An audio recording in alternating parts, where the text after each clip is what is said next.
Hello everyone. आज हम बनाएंगे हेल्दी वाली चाट। आप सोच रहे होंगे कि चाट और वो भी हेल्दी, तो जी हाँ, आज हम बनाएंगे स्प्राउट्स यानी अंकुरित अनाज की चाट।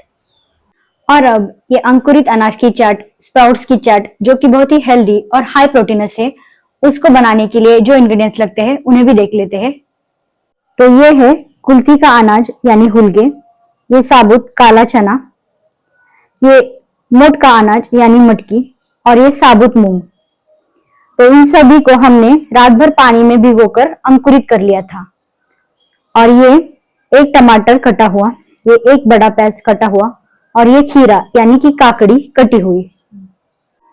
और इन सब अनाज को हमने अंकुरित करने के बाद अभी धो के रखा है, ताकि इसमें जो स्मेल आता है ना वो निकल जाता है। और इन सब अंकुरित अनाज को हम कच्चा नहीं बनाएंगे, हम इन्हें प्रेशर कुकर में 3 सीटियां निकाल लेंगे, अच्छी तरह से पका लेंगे। और अब हमने कुकर को रख दिया है इस गैस बर्नर पे, और कुकर में हमने डाल दिया है 1 गिलास पानी।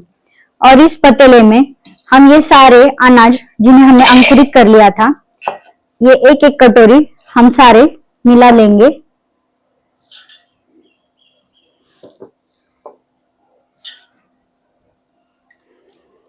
और इस पतीले में हम ये 1 गिलास पानी डाल देंगे। साथ ही साथ हम इसमें ये नमक डाल देंगे। इन सबको इस पानी में अच्छा सा ये स्टर कर लेंगे, ताकि नमक इसमें घुल मिल जाए। और ये पतीला अब हम रख देंगे इस कुकर में, और हाई फ्लेम पे इसकी हम 3 सीटियां निकाल लेंगे।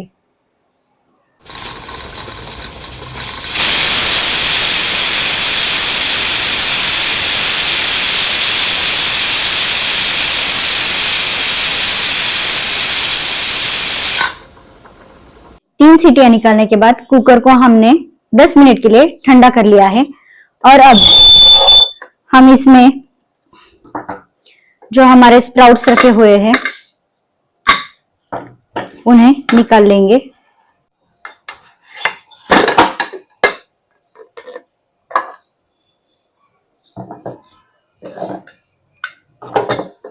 ये देखिए, ये पूरी तरीके से अच्छे से उबल चुके हैं, पक चुके हैं। और अब इन सभी अंकुरित अनाज को हम रोस्ट कर लेंगे, भून लेंगे।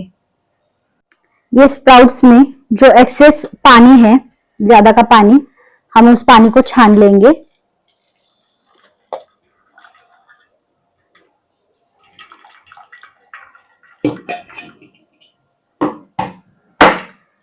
ये पूरा पानी हम स्ट्रेन होने देंगे, और बचे इन अंकुरित अनाज की हम चाट बना लेंगे। ये हाई प्रोटीनस चाट में हम कुछ भी डीप फ्राई नहीं करेंगे, यानी कि तलेंगे नहीं, हम सिर्फ रोस्ट कर लेंगे। इन अंकुरित अनाज को हम थोड़े से ऑयल में भून लेंगे। ये कढ़ाई हमने गरम कर ली है, और ये 1 टेबलस्पून ऑयल हमने इसमें डाल दिया है। और ये स्प्राउट से हम इसमें अच्छे से रोस्ट कर लेंगे।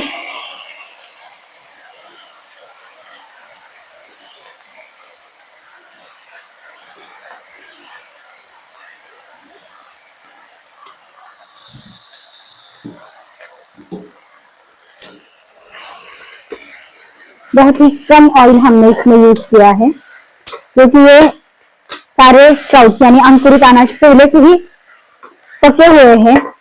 हमने इन्हें कुकर में अच्छे से उबाल लिया था, पका लिया था, तो इसलिए कम ऑयल में ही ये बन जाती है। अब इन अनाज को हमने 2 से 3 मिनट तक अच्छे से रोस्ट कर लिया है। और अब इसमें हम ये मसाले डालेंगे। ये जीरा है 1 टीस्पून,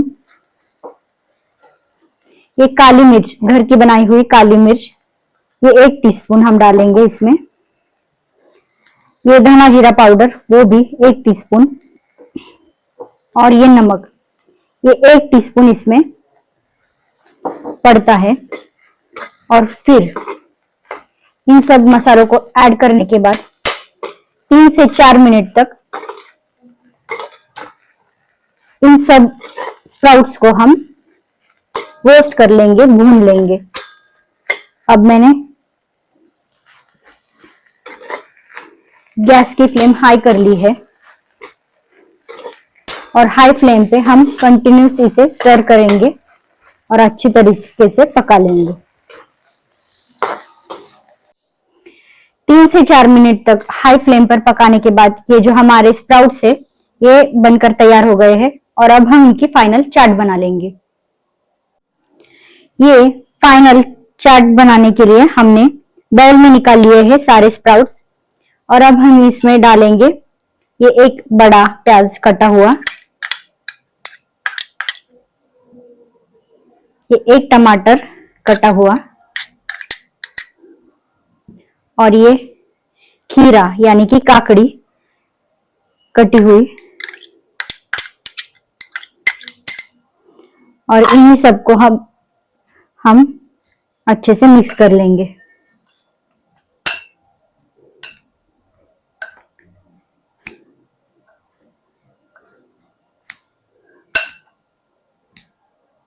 ये सारे के सारे प्याज, टमाटर, काकड़ी और ये स्प्राउट्स अच्छे से एक दूसरे में मिक्स हो जाने चाहिए।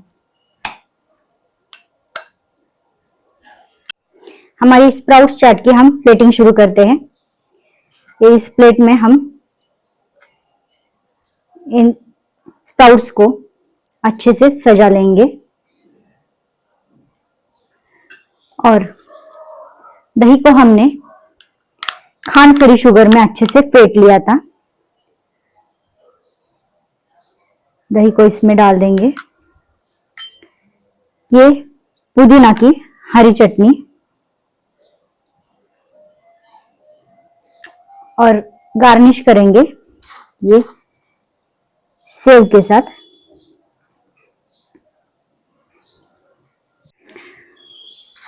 ऊपर से और थोड़ी सी हम ये सेव डाल देंगे और ये अनार के दाने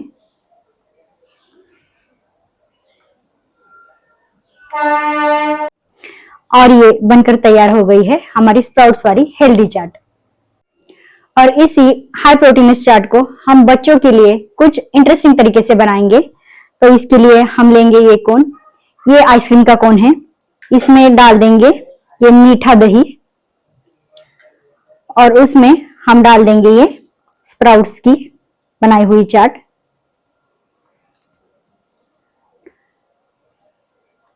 आपके घर में बच्चे हैं और उन्हें तीखा पसंद नहीं है तो आप ये स्टेप स्किप भी कर सकते हैं, लेकिन मैं अभी डाल रही हूँ ये पुदीना की हरी चटनी। उस पर डाल देंगे ये अनार के दाने और उस पर हम गार्निश करेंगे इस सेव के साथ। तो लीजिए बनकर तैयार हो गई है कोन में स्प्राउट चाट।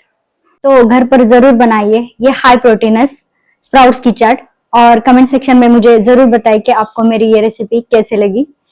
अगर आपको मेरी ये वीडियो अच्छी लगी हो तो इसे लाइक कीजिए, शेयर भी कीजिए और अगर मेरे चैनल पे आप नए हो तो इसे सब्सक्राइब जरूर कीजिए।